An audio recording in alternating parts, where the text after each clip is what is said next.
Les difficultés alimentaires sont parfois imbriquées avec des troubles psychologiques tels que la dépression, les troubles anxieux et le trouble de la personnalité de type borderline. Nous allons essayer de partager et échanger avec vous pendant ce stage autour des difficultés que nous pouvons rencontrer pour accompagner ces patients. Il est difficile de savoir si chacun de ces troubles est la cause ou la conséquence du trouble alimentaire pour lequel les patients nous sollicitent. Il est fort probable que ces interactions soient multifactorielles. Nous essayerons de comprendre en quoi le trouble anxieux favorise et amplifie les peurs de façon générale et en particulier les peurs associées à la restriction cognitive. Le trouble anxio-dépressif, quant à lui, va participer à augmenter une mésestime de soi, va amplifier le sentiment de honte si présent chez les patients. Il est souvent associé à une difficulté à passer à l'action. Quant au trouble de la personnalité borderline, il est caractérisé par des difficultés émotionnelles majeures et une impulsivité. Ces troubles sont corroborés également à des difficultés relationnelles des personnes, soit avec leurs proches et parfois avec le thérapeute.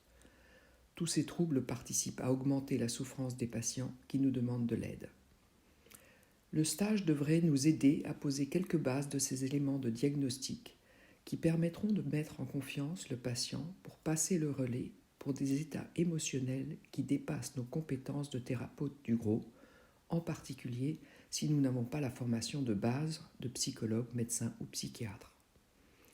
Sans remplacer le traitement spécifique de ces troubles, l'approche biopsychosensorielle associée à une alliance thérapeutique de qualité peut avoir un effet bénéfique pour tempérer la charge émotionnelle liée à ces troubles et peut largement contribuer à une cothérapie efficace pour reprendre goût à la vie et faire confiance à l'avenir.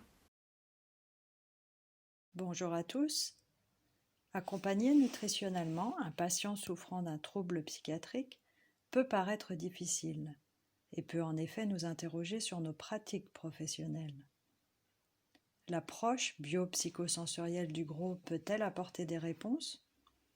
Je vous propose, en participant à cette formation d'approfondissement, à venir échanger sur ce sujet. Je vais dans un premier temps vous expliquer quelles sont les difficultés rencontrées par les patients souffrant de schizophrénie ou troubles bipolaires dans la gestion de leur quotidien.